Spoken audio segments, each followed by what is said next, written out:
A vast criminal case alleging that one family plotted the massacre of a rival family has torn apart a rural county. When 8 members of the Roden family were murdered in rural Ohio in 2016, Edward Jake Wagner and other members of the nearby Wagner family denied any involvement. For the next 5 years, the Wagners continued to dismiss the idea that they had any knowledge of why a person or persons had invaded the Rodens' compound one spring night and killed them with silenced guns as they slept. Then, on the 22nd of April 2021, exactly 5 years after the murders, Jake Wagner stood in a courtroom in Pike County, a hilly corner of Appalachia, where everyone knows everyone and families stick tightly together, and told the judge, "I am guilty, Your Honour." As part of a deal to avoid the death penalty, he pleaded guilty to 23 charges in connection with the homicides of the Rodens. One of the victims, 19-year-old Hannah Roden, was the mother of his child. Shockingly, he also agreed to testify against his family. His mother, Angela Wagner, has pleaded guilty to conspiracy, evidence tampering and other charges, but his father, George Billy Wagner III, and brother George Wagner IV, who are accused of participating in the homicides, maintain their innocence. Due to a gag order, no one involved in the cases can speak to the press. The Wagners are an insular, close-knit family who homeschooled together and shared their money, according to the Washington Post. Prosecutors say that they planned the massacre for 4 months and held a vote on going through with it. This is very much a family affair, a special prosecutor, Angela Canepa, said during a hearing in May. All for one and one for all. The investigation even sucked in the family's matriarchs. Jake Wagner's grandmother, Rita Newcomb, has pleaded guilty to a misdemeanor obstruction charge. Charges against his other grandmother, Frederica Wagner, have been dropped. Reached by phone at her horse farm and asked if she wished to comment, she said, "No," and hung up. Edward Jake Wagner wipes tears away after apologizing to the Roden family during his plea hearing at the Pike County Courthouse in April 2021.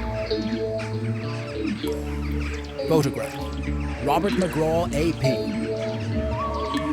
I've been a judge, a prosecutor, and a criminal defense lawyer. Mike Allen, a Cincinnati defense attorney who has been following the case, told The Guardian, "And it is without question the most complex criminal case that I've seen in my close to 40-year career. Ohioans have been gripped by the saga, which the state governor, Mike DeWine, who was the Ohio Attorney General at the time of the killings, has called by far the biggest investigation in the history of the state's Bureau of Criminal Investigation. The killers acted in cold blood," DeWine said last year. "This was calculated, planned out. It just chills you to think about." The murders were discovered on the morning of the 22nd of April 2016, when Bobby Jo Manley stopped by the Rodens cluster of trailer homes to see her ex-brother-in-law, Chris Roden Sr., entering his trailer. She found the bloody bodies of Chris and his cousin, Gary. Chris's ex-wife, Dana, was dead nearby, as were their children, Hannah, Chris Jr., and Clarence, known as Frankie, and Frankie's fiancée, Hannah Gilly. The same day, Chris Sears' brother, Kenneth Roden, who lived about 15 minutes away, was also found murdered.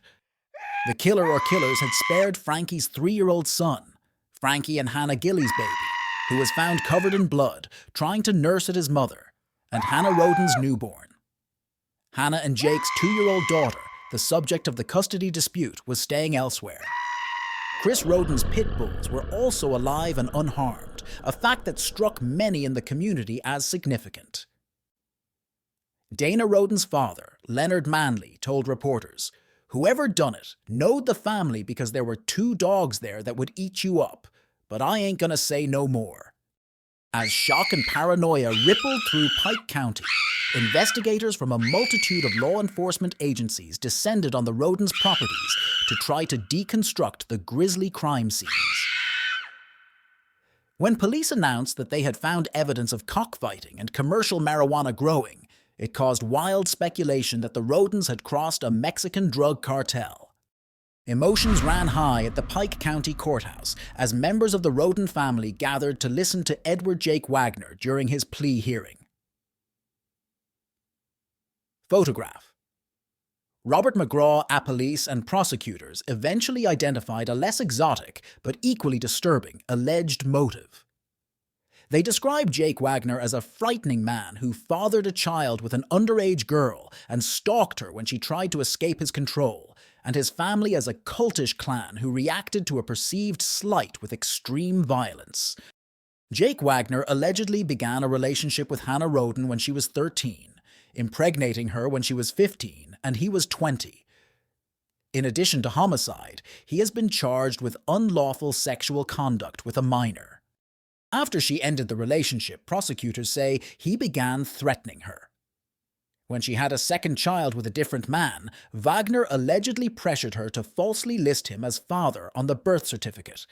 He and his brother George were also allegedly stalking 2 other women, their respective ex-wives, both of whom are expected to testify that the Wagners made them fear for their lives. When Hannah Roden refused to relinquish custody of the baby she had had with Jake Wagner, the Wagners were enraged. Jake Wagner allegedly threatened to kill her, but she was determined not to give up her child. In a message on Facebook, she wrote that she would never sign papers ever. They will have to kill me first.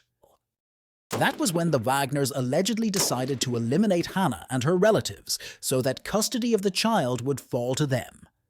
They allegedly bought ammunition, parts for silencers, brass catchers to avoid leaving bullet casings behind, and a truck and shoes specifically to use on the night of the killings.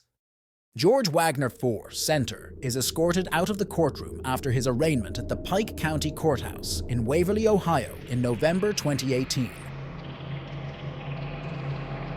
Photograph. Robert McGraw. They surveilled the Rodens to study their habits and sleeping locations, according to an indictment, then killed them under cover of darkness and tried to make the murders appear drug-related. The crime scene, or scenes, were so complicated that investigators carted away the Rodens' trailers whole to preserve their evidence. Even with the assistance of numerous law enforcement agencies, the investigation was daunting in scope. The Wagners were arrested in 2018 after police allegedly discovered homemade silencer parts and other incriminating evidence on the family's former property. In hearings, prosecutors have described the Wagner family as a criminal enterprise. The Wagners' lawyers have tried to fight that narrative.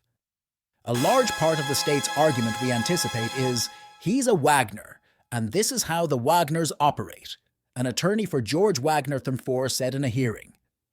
The jury needs to understand the basic premise of our criminal justice system is as follows. Our law punishes people for what they do, not for who they are. Jury selection for George Wagner II's trial began this week in Pike County. His attorneys have argued that it will be difficult to get a fair trial there, given the media attention the case has attracted, the small jury pool, and the fact that many residents have personal connections to the victims or alleged perpetrators. A judge declined an initial request to relocate the trial, pending the outcome of jury selection. As part of the deal that Jake Wagner struck with prosecutors, his family members will also avoid the death penalty.